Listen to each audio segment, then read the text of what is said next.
നിങ്ങൾക്ക് തിന്നാനും ഉടുക്കാനും കിട്ടാതെ ദാരിദ്ര്യം വന്നു പോകുമോ എന്ന് ഞാൻ ഒരിക്കലും പേടിക്കുന്നില്ല. അതിനെക്കുറിച്ച് എനിക്ക് പരിഭ്രാന്തിയില്ല.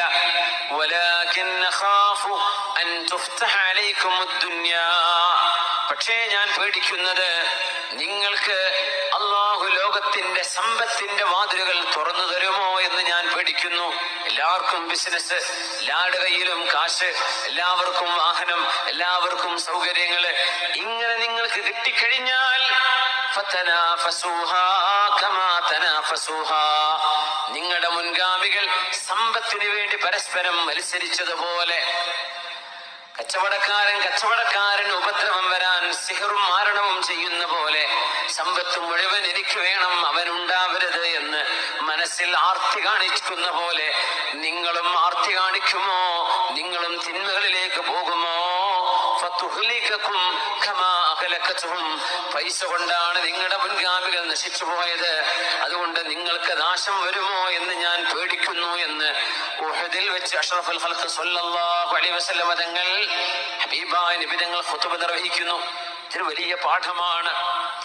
സമ്പത്തില്ലാത്തത് ഉണ്ടാവുന്നത് ഇത് രണ്ടും അല്ലാഹു തആലയുടെ ഇഷ്ടത്തിന്റെ അടയാളമല്ല. സമ്പത്ത് അല്ലാഹു ഇഷ്ടപ്പെടുന്നവർക്കും കൊടുക്കും, ഇഷ്ടപ്പെടാത്തവർക്കും കൊടുക്കും. പക്ഷെ അല്ലാഹുവിന്റെ ഇഷ്ടത്തിന്റെ അടയാളം അത്തഖ്വാ, അല്ലാഹുവിനോടുള്ള ഇഷ്ടമാണ്. ഹൃദയത്തിൽ അല്ലാഹുവിനോടുള്ള ഭയപ്പാടാണ്. അല്ലാഹുവിന്റെ ശരീഅത്തിനോടുള്ള ബഹുമാനം നിങ്ങളുടെ കൽബിലുണ്ടോ? അത് അല്ലാഹു ഇഷ്ടപ്പെട്ടതിന്റെ അടയാളമാണ്. മറ്റേതൊന്നും അതിന്റെ അടയാളമല്ല. അള്ളാഹു ഇഷ്ടപ്പെട്ടതിന്റെ അടയാളം ദീനാണ്, സമ്പത്തല്ല എന്ന് മഹാനായ അഷ്റഫുൽ ഖൽഖ് സ്വല്ലല്ലാഹു അലൈഹി വസല്ലം. ഇദാ അഹബ്ബല്ലാഹു ഖൗമൻ ഇബ്തലാഹും ഫമൻ റളിയ ഫലഹു الرضا വമൻ സഖിത ഫലഹു السخط. പുണ്യനബി ഞങ്ങൾക്ക് ആ വ്യാഴാഴ്ച ദിവസം പനി ബാധിച്ചു. അവിടുന്ന് പറയും, ആളുകളാണെങ്കിൽ അബ്ശിറൂ, സന്തോഷിച്ചോളൂ, ഇതല്ലാഹു നിങ്ങളെ ഒരു ഉന്നത സ്ഥാനത്തേക്ക് ഉയർത്താൻ തീരുമാനിച്ചു എന്നതിന്റെ അടയാളമാണ്. ഇദാ അഹബ്ബല്ലാഹു ഖൗമൻ ഇബ്തലാഹും, അല്ലാഹു ഏതെങ്കിലും ഒരു സമൂഹത്തെ സ്നേഹിക്കുകയാണെങ്കിൽ അവർക്ക് പരീക്ഷണം നൽകും. ഫമൻ റളിയ ഫലഹു الرضا, അല്ലാഹുവിന്റെ പരീക്ഷണം ആര് തൃപ്തിപ്പെടുന്നുവോ അവർക്ക് അല്ലാഹുവിന്റെ തൃപ്തി ഉണ്ടാകും. വമൻ സഖിത ഫലഹു السخط, എന്നാൽ അല്ലാഹുവിന്റെ പരീക്ഷണത്തിൽ ആരെങ്കിലും ദേഷ്യപ്പെടുകയാണെങ്കിൽ അവർക്ക് അല്ലാഹുവിന്റെ ദേഷ്യവും വരും. അതുകൊണ്ട് പരീക്ഷണങ്ങൾ ഇല്ലാതിരിക്കുന്ന അവസ്ഥ, മുഹിബ്ബീങ്ങളാണെങ്കിൽ, അല്ലാഹു മുഹബ്ബത്ത് ചെയ്യുന്നവരാണെങ്കിൽ അവർക്ക് അല്ലാഹുവിന്റെ പരീക്ഷണങ്ങൾ വരുമെന്നല്ലേ പുണ്യനബി തങ്ങളല്ലേ പഠിപ്പിച്ചത്? ലാ യുസീബുൽ മുഅ്മിന ഹമ്മുൻ വലാ ഗമ്മുൻ വലാ നസബുൻ വലാ വസബുൻ ഹത്ത الشൗകത യുശാഖുഹാ ഇല്ലാ കഫറല്ലാഹു ബിഹാ മിൻ ഖതായാ. നിങ്ങൾക്കുണ്ടാകുന്ന ഒരു ജലദോഷം, ഒരു പനി, ഒരു തലവേദന, നിങ്ങളുടെ ഊരവേദന, നിങ്ങളുടെ ക്ഷീണം, തളർച്ച, സങ്കടം, ദുഃഖം, വ്യസനവും വ്യാകുലതയും, നിങ്ങളുടെ മനസ്സിനുള്ളിൽ നീറിപ്പുകയുന്ന പ്രയാസങ്ങൾ, ഇതിനെല്ലാം നിങ്ങളൊരു മുഅ്മിനാണെങ്കിൽ നിങ്ങൾക്ക് സന്തോഷിക്കാം. അല്ലാഹു നിങ്ങൾ ചെയ്തു പോയ തെറ്റുകൾ മാപ്പ് ചെയ്യുകയോ നിങ്ങളുടെ സ്ഥാനം അല്ലാഹു ഉയർത്തുകയോ ചെയ്യുന്നുണ്ട്. അതുകൊണ്ട് ഒരു ദുഃഖവും വെറുതെയല്ല, ഒരു സങ്കടവും വെറുതെയാകുന്നില്ല, ഒരു കണ്ണുനീര് പോലും വെറുതെയല്ല, ഒരു തലവേദനക്ക് പോലും അല്ലാഹു നിങ്ങളുടെ തെറ്റുകളെ മാപ്പാക്കി തരുന്നുണ്ട്. നിങ്ങൾ ക്ഷമിച്ചേക്കണമേ എന്ന് ഹബീബുനാ റസൂലുള്ളാഹി സ്വല്ലല്ലാഹു അലൈഹി വസല്ലം.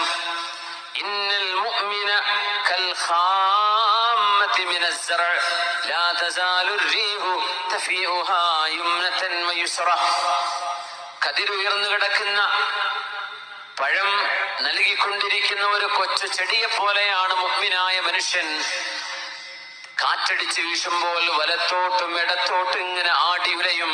പരീക്ഷണങ്ങൾ ഇങ്ങനെ വന്നുകൊണ്ടിരിക്കും. കുറച്ചങ്ങ് താഴോട്ട് പോകും, പിന്നെ നേരെ നിൽക്കും, വീണ്ടും താഴോട്ട് പോകും. യുംനതൻ വയുസ്റ, വലത്തോട്ടും ഇടത്തോട്ടും കാറ്റടിക്കുമ്പോൾ ഇങ്ങനെ ചെരിഞ്ഞു പോകുന്ന ഒരു ഉറച്ച വൃക്ഷം പോലെയാണ്, ഒരു ചെടി പോലെയാണ് മുഅ്മിൻ.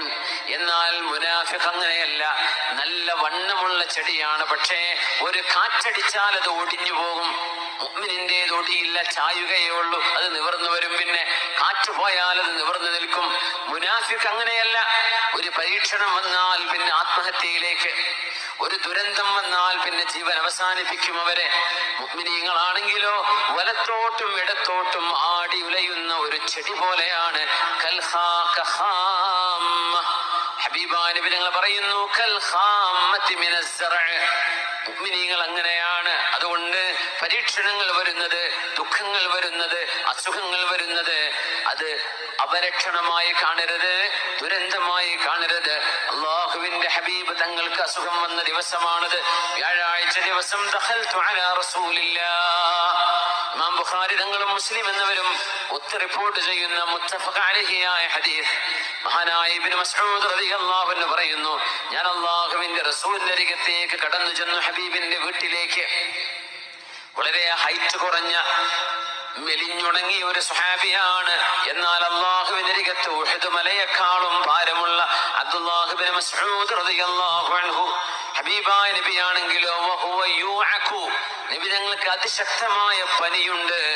ഞാൻ പറഞ്ഞു, യാ റസൂലല്ലാഹ്, അല്ലാഹുവിന്റെ റസൂലേ, ഇന്നക തുഅഖു അഖൻ ശദീദാ, അതിശക്തമായ പനിയുണ്ടല്ലോ നബിയോ, അങ്ങക്ക് നല്ല പനിയുണ്ടല്ലോ നബിയെ. ഖാല നഅം, ഉണ്ട് ഉണ്ട്. ഇന്നി ഉഅഖു കമാ യുഅഖു റജുലാനി മിൻകും, നിങ്ങളിൽ രണ്ടാൾക്കുണ്ടാകുന്ന പനി ഞാൻ ഒരാൾക്കുണ്ടാകുന്നുണ്ട്. ഞാൻ ചോദിച്ചു, നബിയേ, ذلك بأن لك الأجر مرتين يا رسول الله, നബിയെ, അല്ലാഹു അങ്ങേക്ക് രണ്ട് പ്രതിഫലം നൽകുന്നുവോ? രണ്ടാളുടെ പനി അങ്ങ് ഒരാൾക്ക് മാത്രം രണ്ടാളുടെ പ്രതിഫലം അല്ലാഹു നൽകുമോ എന്ന് ചോദിച്ചപ്പോ ഖാല നഅം, അതെ. എന്നിട്ടാണ് പറഞ്ഞത്, മാ മിൻ മുഅ്മിനിൻ യുസീബുഹു ഹമ്മുൻ ഔ ഗമ്മുൻ ഔ ഹസനുൻ ഔ മറദുൻ ഇല്ലാ കഫറ അല്ലാഹു ബിഹി മിൻ ഖതായാ ഹത്ത ശൗകത യുശാഖുഹാ. സത്യവിശ്വാസിയായ ആണിനും പെണ്ണിനും ഒരു സങ്കടം, ഒരു ദുഃഖം, ഒരു രോഗം, ഇതേത് വന്നാലും കാലിൽ മുള്ള് തറക്കുന്നതടക്കം, കാല് കല്ലിൽ വെച്ചു കുത്തുന്നതടക്കം, ഒരു സൂചി കുത്തുന്നതടക്കം, ഏതെല്ലാം വേദനയുണ്ടോ അതിനൊക്കെ സത്യവിശ്വാസികൾക്ക് അല്ലാഹു പാപങ്ങൾ പൊറുക്കുന്നുണ്ട്. ഇബ്നു മസ്ഊദ് എന്ന് റസൂലുള്ളാഹി സ്വല്ലല്ലാഹു അലൈഹി വസല്ലം. ഇമാം ബുഖാരി മുസ്ലിം ഉദ്ധരിക്കുന്ന സ്വഹീഹൈനിൽ കാണാം, ഖറജ റസൂലുള്ളാഹി സ്വല്ലല്ലാഹു അലൈഹി വസല്ലം അലന്നാസ്, അവിടുന്ന് ജനങ്ങളിലേക്ക് പുറപ്പെടുകയാണ്. വഹുവ ആസിബുൻ അലാ റഅസിഹി ബിഇസാബത്തിൻ ദസിമ, നബി തങ്ങൾ നല്ല ഒരു ബാൻഡേജ് തലയിൽ പിടിച്ച് വരിഞ്ഞു വെച്ചിട്ട്, ഒരു കറുത്ത ബാൻഡേജ്, ഒരു കറുത്ത കെട്ട് തലക്ക് ചുറ്റും കെട്ടിയിട്ട് തലവേദനയാണ് ഹബീബിന്.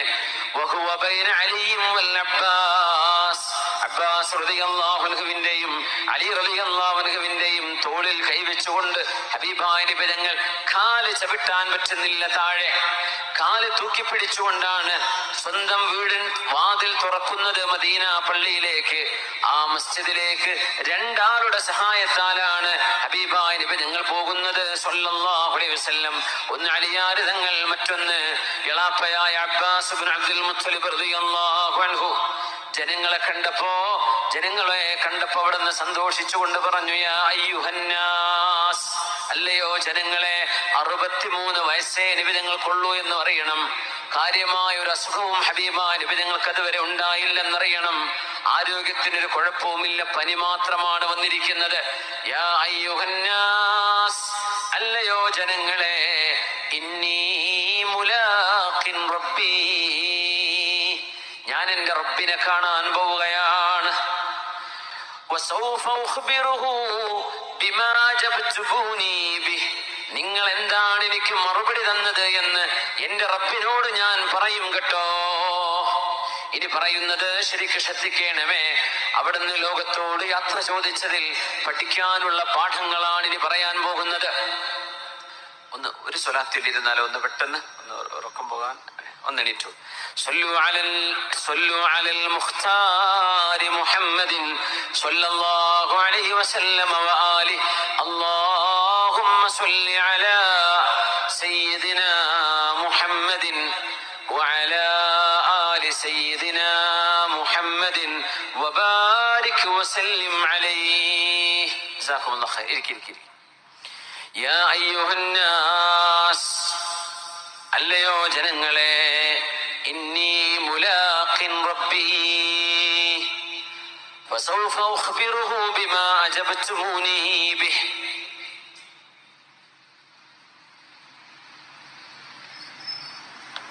ഞാൻ എന്റെ റബ്ബിനെ കാണാൻ പോവുകയാണ്.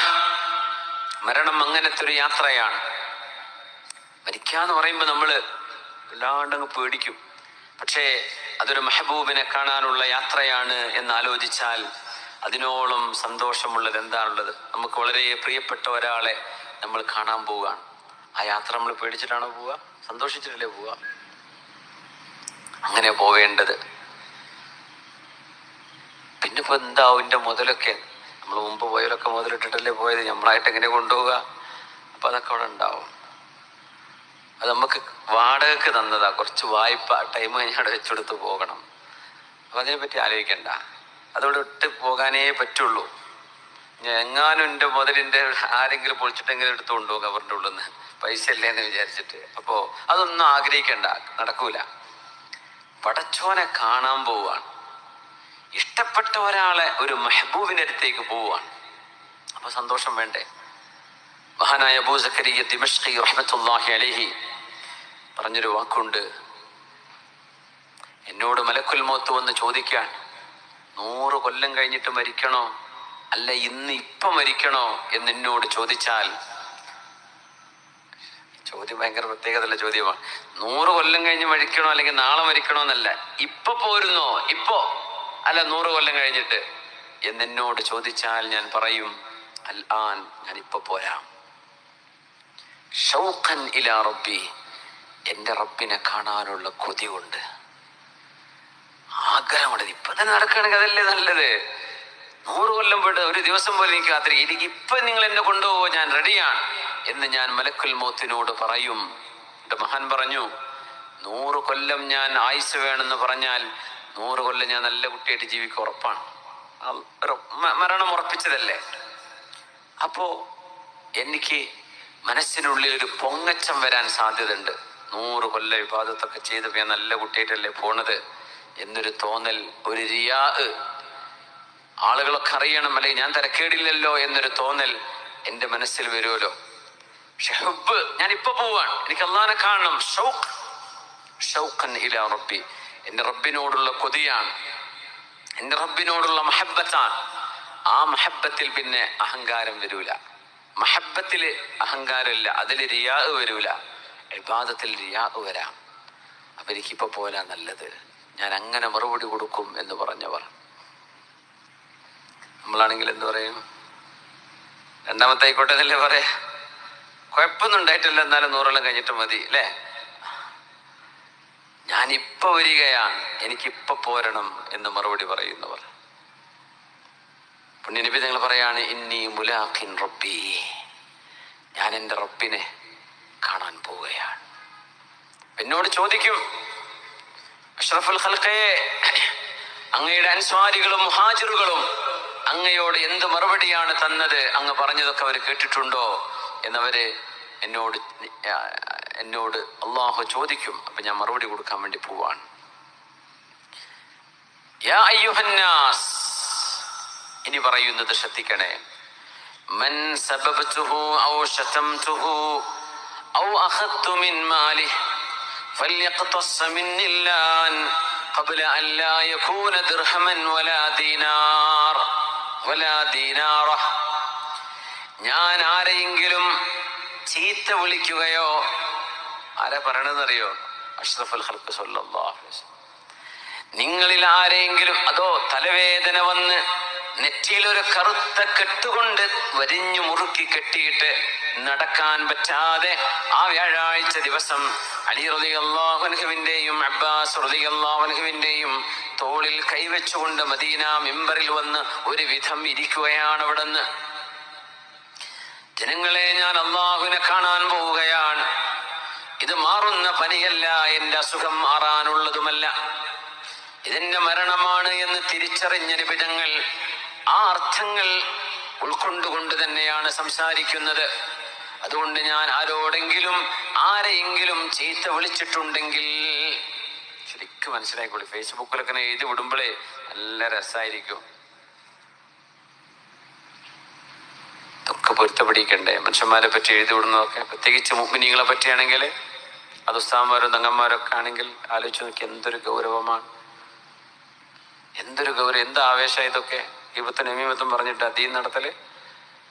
അള്ളാഹുവിന്റെ മുമ്പിൽ നമ്മൾ മസ്ഊലീങ്ങളാണ്, ഒരു സംശയവും വേണ്ട. വഖിഫൂഹും ഇന്നഹും മസ്ഊലൂൻ, അവിടെ നിർത്തി അവരെ, ഞാൻ അവരോട് ചോദിക്കാൻ പോവാണ്. അള്ളാഹു തആല പറയാൻ, ഗീബത്തും നമീമത്തൊന്നും ഒരിക്കലും നമുക്ക് എന്റർടൈൻ ചെയ്യാൻ പറ്റില്ല. അങ്ങനെയൊന്നൊരു ദീനീ പ്രവർത്തനവും ഇല്ല തന്നെ. അതൊന്നും ദീനീ പ്രവർത്തനമല്ല. നിങ്ങളാണെന്ന് വാദിച്ചാലും അല്ലാതെ. ഗീബത്തും നമീമത്തും ഹറാമല്ലേ? മൻ സബബതുഹു, തങ്ങൾ പൊരുത്തപ്പെടിക്കുക. സല്ലല്ലാഹു, തങ്ങൾ ആരും ചീത്ത വിളിച്ചിട്ടില്ല. മൻ സബബതുഹു ഔ ശതംതുഹു, ആരെയെങ്കിലും മനസ്സ് വേദനിപ്പിക്കുന്നത് ഞാൻ പറയുകയോ ആരെയെങ്കിലും ഞാൻ ചീത്ത വിളിക്കുകയോ ചെയ്തിട്ടുണ്ടെങ്കിൽ, ഔ അഖദ്തു മിൻ മാലി, നിങ്ങൾ ആരുടെയെങ്കിലും പൈസ ഞാൻ നിങ്ങളുടെ പൊരുത്തമില്ലാതെ ഉപയോഗിക്കുകയോ ചെയ്തിട്ടുണ്ടെങ്കിൽ, ഫല്യഖ്തസ് മിന്നില്ലാൻ, ഈ സമയം നിങ്ങൾ എന്നോട് പ്രതികാരം ചോദിക്കണേ, എന്നോട് പ്രതികാരം ചെയ്തോളൂ, എന്നെ ചീത്ത വിളിച്ചോളൂ, ഞാൻ ഇരുന്നു തരാം. ജനങ്ങളുടെ മുമ്പിൽ വെച്ച് എന്നെ ആക്ഷേപിച്ചോളൂ, ഞാൻ നിന്നു തരാം. പുണ്യനബി തങ്ങൾ പറയാ സല്ലല്ലാഹു അലൈഹി വസല്ലം, ഫല്യഖ്തസ് മിന്നില്ലാൻ ഖബ്ല അൻ ലാ യകൂന ദിർഹമൻ വലാ ദീനാറാ. നാളെ മഹ്ശറയിലേക്ക് വരുമ്പോൾ ഇതിന് പകരം പൈസയും ദീനാറും ദിർഹമും ഉറുപ്പികയും തരാൻ കഴിയില്ല. അതുകൊണ്ട് പൊരുത്തപ്പെടണമേ. മദീന പള്ളി നിറഞ്ഞു നിൽക്കുകയാണ്. അനസ് ഇബ്നു മാലിക് റളിയല്ലാഹു അൻഹു പറയുന്നു, ഖാല അനസുൻ ഫനദർതു ഇലന്നാസ്, ആളുകൾ ഇങ്ങനെ നോക്കി, എല്ലാവരും കാൽമുട്ട് ഉയർത്തിവെച്ച് ആ മുട്ടിനിടയിൽ തലവെച്ച് കരയുകയായിരുന്നു. ഈ ചോദ്യം കേട്ടപ്പോ എല്ലാവരും കരയാണ്. അന്ത്യപ്രവാചകരുടെ പുണ്യ റസൂലിന്റെ ചോദ്യമാണിത്. ഹബീബായ നബി തങ്ങളുടെ ഈ ചോദ്യം, വകുല്ലുൻ വാദിഉൻ റഅസഹു ബൈന റിജ്ലൈഹി മിനൽ ബുകാ, രണ്ട് കാലിനിടയിൽ തലവെച്ചുകൊണ്ട് കരയുകയായിരുന്നു സ്വഹാബിമാർ. ആരും മറുപടി പറയുന്നില്ല. നബി അങ്ങനെ ചീത്ത വിളിച്ചു എന്നോ അങ്ങനെ പൈസ എടുത്തിട്ടുണ്ടായിരുന്നു എന്നോ ഒരു സ്വഹാബിക്കും അവിടെ പറയാനില്ല. അവര് ശാന്തമായി മൗനികളായി കരയാൻ തുടങ്ങിയപ്പോ അവിടുന്ന് വീണ്ടും സംസാരിച്ചു തുടങ്ങി. യാ അയ്യുഹന്നാസ്, അല്ലയോ ജനങ്ങളെ, ഞാൻ നിങ്ങൾക്ക് വേണ്ടി പ്രാർത്ഥിക്കാം. ഒരുപക്ഷെ എന്നോട് പറയാൻ മടി കൊണ്ടാകാം നിങ്ങൾ പറയാത്തത്. അല്ലാഹുമ്മ, പടച്ചവനെ, മൻ സബബ്തുഹു ഔ ശതംതുഹു ഔ അഖദ്തു മിൻ മാലിഹി ഔ ദറബ്തുഹു, ഞാൻ ആരെങ്കിലും അടിക്കുകയോ ശകാരിക്കുകയോ ചീത്ത വിളിക്കുകയോ ആരുടെയെങ്കിലും പൈസ എടുക്കുകയോ ചെയ്തിട്ടുണ്ടെങ്കിൽ, അതെന്നോട് പറയാത്തത് കൊണ്ടാകാം.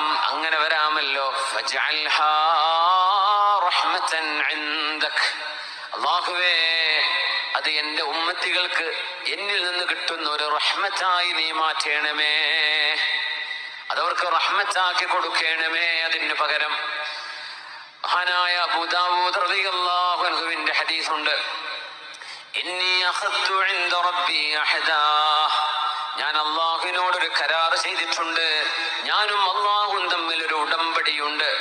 അയ്യുമാ മുസ്ലിമിൻ ശതംതുഹു ഔ സബബ്തുഹു ഔ ദറബ്തുഹു, ഏതെങ്കിലും ഒരു മുസ്ലിമിനെ ഞാൻ ചീത്ത വിളിക്കുകയോ ശകാരിക്കുകയോ അടിക്കുകയോ ചെയ്തിട്ടുണ്ടെങ്കിൽ, അയ്യജഅലഹാ കഫാറത്തൻ ലഹു വറഹ്മ, അത് നീ അല്ലാഹുവയുടെ തെറ്റുകൾ പൊറുക്കപ്പെടാൻ പ്രായശ്ചിത്തമാക്കണമേ, റഹ്മത്താക്കി കൊടുക്കണമേ എന്ന് ഞാൻ അവർക്ക് വേണ്ടി ദുആ ചെയ്തിട്ടുണ്ട്. ഇത് പറഞ്ഞപ്പോ ജനങ്ങൾക്ക് മുഴുവൻ സന്തോഷമായി. അവര് പറയാൻ തുടങ്ങി, ഫദൈനാക ബിആബാഇനാ വ ഉമ്മഹാതിനാ യാ റസൂലല്ലാഹ്, നബിയെ, അങ്ങ് ലോകത്തോട് വിട പറയുമെന്ന് പറയില്ല നബിയെ, ഞങ്ങളുടെ ഉമ്മമാരും ഉപ്പമാരും മരണപ്പെട്ടോട്ടെ, ആ മരണമാണ് അങ്ങയുടെ മരണത്തെക്കാളും നല്ലത്. അങ്ങ് മരിക്കരുത് നബിയെ, അങ്ങ് ജീവിക്കണം. ഞങ്ങൾ മരിക്കാം, ഞങ്ങളുടെ ഉമ്മമാര് മരിച്ചു മരിച്ചോട്ടെ, ഞങ്ങളുടെ ഉപ്പമാര് മരിച്ചോട്ടെ, അങ്ങ് മരിക്കരുത്. ഫദൈനാക ബിആബാഇനാ വഉമ്മഹാതിനാ, ഞങ്ങളുടെ മാതാപിതാക്കൾ അങ്ങേക്ക് ദണ്ഡമാണ് നബിയേ എന്ന് സ്വഹാബിമാർ കരയാൻ തുടങ്ങി. അവിടുന്ന് എഴുന്നേൽക്കുന്നു ഹബീബായ നബി തങ്ങൾ. കുറെ നേരം ഇരിക്കാൻ അവിടുന്ന് കഴിഞ്ഞില്ല. റൂമിലേക്ക് തന്നെ കയറി. വാതിൽ പള്ളിയിൽ നിന്ന് തുറക്കുന്നത് തന്നെ ഹബീബിന്റെ റൂമിലേക്കായിരുന്നുവല്ലോ. വാങ്ക് വിളിക്കുന്നത് നബി തങ്ങൾ ശ്രദ്ധിച്ചു കേട്ടു. മനോഹരമായ വാങ്കുലി കേട്ടു. ബിലാൽ ഇബ്നു റബാഹ് റളിയല്ലാഹു അൻഹുവിന്റെ വാങ്ക്. വിശുദ്ധമായ റബീഉൽ അവ്വലിലെ വ്യാഴം മുതൽ തിങ്കൾ വരെ നടന്ന ആ ഒരു സംഭവമാണിത്. ഹബീബായ നബി തങ്ങൾക്ക് വാങ്കിന്റെ ശബ്ദം ഇഷ്ടമായിരുന്നു. വാങ്കിന്റെ അല്ലാഹു അക്ബറിന്റെ ശബ്ദം അവിടെ നിന്ന് ഇഷ്ടപ്പെട്ടിരുന്നു. ലോകത്തെ പ്രശ്നങ്ങളിനേക്കാളൊക്കെ ഏറ്റവും വലുത് അല്ലാഹു അക്ബർ, ലോകത്തിന്റെ സൃഷ്ടാവായ അല്ലാഹുവിന്റെ വിഷയമാണ് ഏറ്റവും വലുത്. അങ്ങാടികളിൽ ബിസിനസ് നടക്കുമ്പോഴാണ് ബാങ്ക് വിളിക്കുക, അല്ലെങ്കിൽ നിങ്ങൾ ബസ് കയറാതിരിക്കുമ്പോഴാണ്, ട്രെയിൻ കയറാൻ നിൽക്കുമ്പോഴാണ്, ഫ്ലൈറ്റ് ടേക്ക് ഓഫ് ചെയ്യാൻ നിൽക്കുമ്പോഴാണ് ബാങ്ക് വിളിക്കുന്നത്. നിങ്ങളുടെ യാത്രയേക്കാൾ, നിങ്ങളുടെ കച്ചവടത്തെക്കാൾ, നിങ്ങളുടെ ബിസിനസിനേക്കാൾ, നിങ്ങളുടെ എല്ലാറ്റിനേക്കാളും വലുത് ഈ പ്രപഞ്ച സൃഷ്ടാവിന്റെ വിഷയമാണ്. അല്ലാഹു അക്ബർ, അല്ലാഹു അക്ബർ. ആ വാങ്കുലി മദീന പള്ളിയിൽ നിന്ന് മുഴങ്ങുന്നത് ഹബീബായ നബി തങ്ങൾ കേൾക്കുന്നു. ആ വാങ്കുലി കേൾക്കുമ്പോഴാണ് ഹബീബായ നബി തങ്ങൾ സന്തോഷിച്ചിരുന്നത്. വാങ്ക് കൊടുക്കാൻ നേരമായാൽ നബി തങ്ങൾ ബിലാലെ വാങ്ക് കൊടുക്കണേ എന്ന് പറയാൻ അവിടുന്ന് ഉപയോഗിച്ചിരുന്നൊരു വാക്കുണ്ട്, അരിഹ്നാ ബിഹാ യാ ബിലാൽ. ബിലാലെ, ആ വാങ്കൊന്ന് വിളിച്ച് നമുക്ക് സന്തോഷം നൽകണേ, മനസ്സിന് സന്തോഷം നൽകണേ, ഇഖാമത്ത് കൊടുക്കണേ, വാങ്ക് വിളിക്കണേ എന്ന് പറയാൻ അവിടുന്ന് പറയാറുള്ളത് അരിഹ്നാ ബിഹാ യാ ബിലാൽ. ആ നിസ്കാരത്തിന്റെ വിഷയം കൊണ്ട് മനസ്സിന് സന്തോഷം തരൂ ബിലാലേ. فقل لبلال العزم من قلب صادق أرحنا بها إن كنت حقا مصليا توضأ بماء التوبة اليوم مخلصا به ترقى أبواب الجنان الثمانية.